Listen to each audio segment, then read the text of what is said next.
Assalamualaikum warahmatullahi wabarakatuh. Perkenalkan kami dari kelompok DYJ yang beranggotakan Dewi Purnama sebagai CEO dan CHRO, yaitu saya sendiri. Yang kedua yaitu teman saya Jihan Zakia Firdaus sebagai CTO dan CMO. Selanjutnya kepada Fadil Devitra sebagai CFO.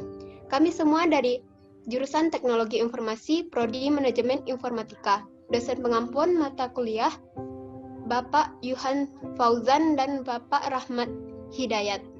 Selanjutnya, bab 1 pendahuluan. Yang akan kami bahas yaitu latar belakang, alasan usaha, nama usaha, manfaat dan tujuan.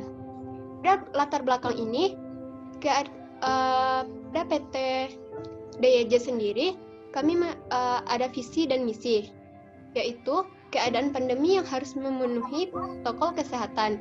Yang kedua, berkembang teknologi yang sangat pesat, terutama di bidang smartphone. Yang ketiga, smartphone memberikan kemudahan dalam hidup. Selanjutnya, visi DYJ memberikan prioritas, mengutamakan kualitas, layanan, selera konsumen. Yang pertama yaitu menjalin kerjasama dengan berbagai supplier barang. Yang kedua, memasarkan barang dengan menarik agar meningkatkan minat pembeli. Yang ketiga, berorientasi pada pemenuhan kebutuhan pasar. Yang keempat, bersaing secara sehat. Yang kelima, menyediakan barang yang modern dan berkualitas tinggi. Yang keenam, yaitu menjamin barang sampai kepada konsumen. Selanjutnya yaitu alasan usaha. Alasan usaha DYJ yaitu yang pertama, semua orang ingin praktis, cepat, dan aman. Kemudian yang kedua, berbelanja bisa melalui HP. Yang ketiga, pesan bayar barang diantar ke rumah. Yang keempat, memenuhi protokol kesehatan. Dan yang kelima, usaha bisnis online shop. Kalau untuk nama usaha, yaitu DYJ. Selanjutnya, manfaat dan tujuan. Pada DYJ sendiri memiliki manfaat yang pertama, memenuhi tugas mata kuliah kewirausahaan. Yang kedua, sebagai penilai atas pemahaman dan praktiknya dari tugas mata kuliah kewirausahaan. Yang ketiga, menjadikan mahasiswa lebih kreatif dan inovatif dalam berusaha. Yang keempat, melatih mahasiswa agar dapat berwirausaha dengan baik. Yang kelima, menanam pengalaman dan pengetahuan tentang berwirausaha. Yang keenam, berguna untuk melakukan kerjasama dengan pendiri usaha lain dan membuka lapangan kerja. Selanjutnya yaitu tujuan dari DYJ. DYJ sendiri memiliki tujuan ada dua, yaitu yang pertama, membantu wirausaha, yang kedua sebagai alat komunikasi. Membantu wirausaha untuk berpikir kreatif dan objektif atas usaha yang akan dijalankan. Yang kedua, sebagai alat komunikasi dalam menjelaskan dan meyakinkan gagasan kepada pihak lain. Selanjutnya, strength atau kekuatan. Yang pertama, memiliki kualitas barang yang unggul. Yang kedua, menyediakan berbagai barang unik dan masa kini. Yang ketiga, modal yang dibutuhkan tidak terlalu banyak. Yang keempat, tidak membutuhkan waktu khusus dalam pengerjaannya. Yang kelima, mengutamakan kejujuran meskipun persaingan sangat sengit. Dan yang keenam, sudah memiliki konsumen tetap, lebih kurang 20 orang. Kemudian weakness atau kelemahan. Yang pertama, harga untuk kalangan menengah ke atas. Yang kedua, lebih mengutamakan menjual produk kebutuhan wanita. Yang ketiga, pembeli tidak dapat melihat, meraba produk secara langsung, hanya dilihat melalui gambar dan video. Yang keempat, pembeli lebih memilih membeli barang secara langsung. Yang kelima, belum banyak supplier yang memasok kebutuhan permintaan. Dan yang keenam, tidak memiliki toko untuk berjualan.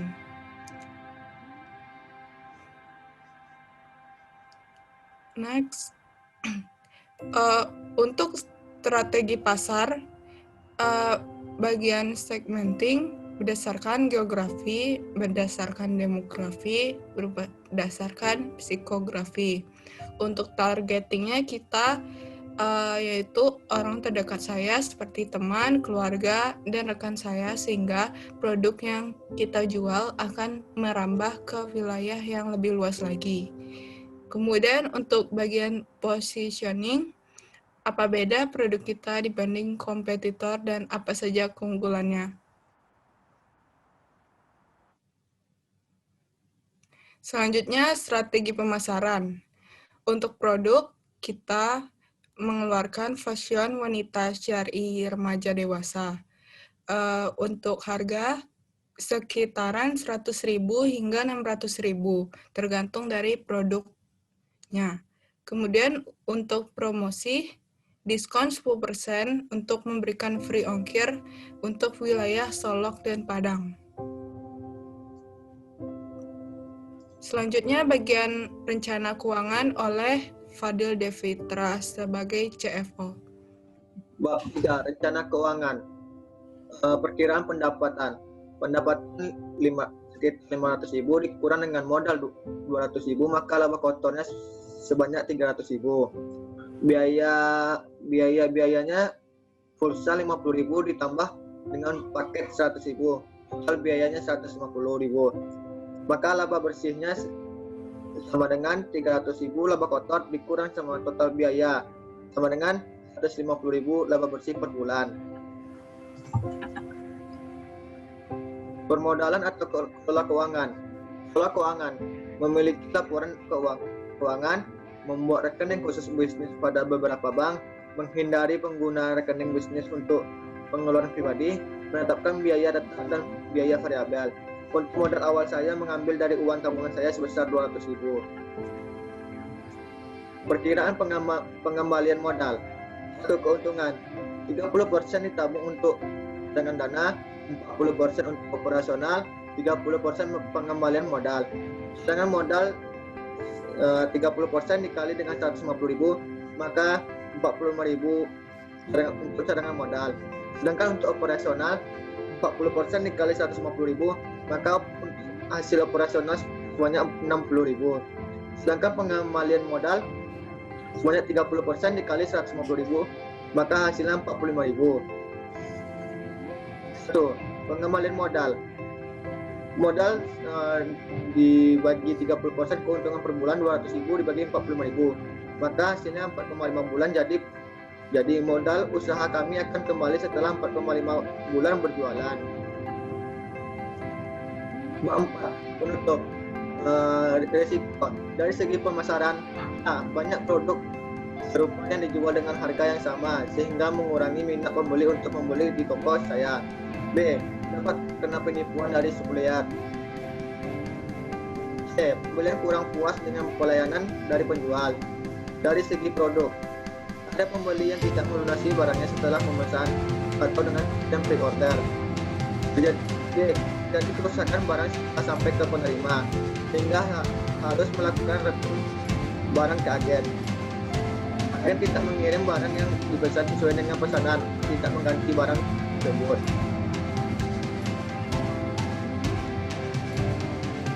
Kemudian cara menanggulangi risiko yaitu mempersiapkan strategi dengan segala kemungkinan, membangun bisnis secara bertahap, memanfaatkan media sosial, berlakukan sistem jual beli yang lebih aman, dan menjaga kualitas produk dan pelayanan prima.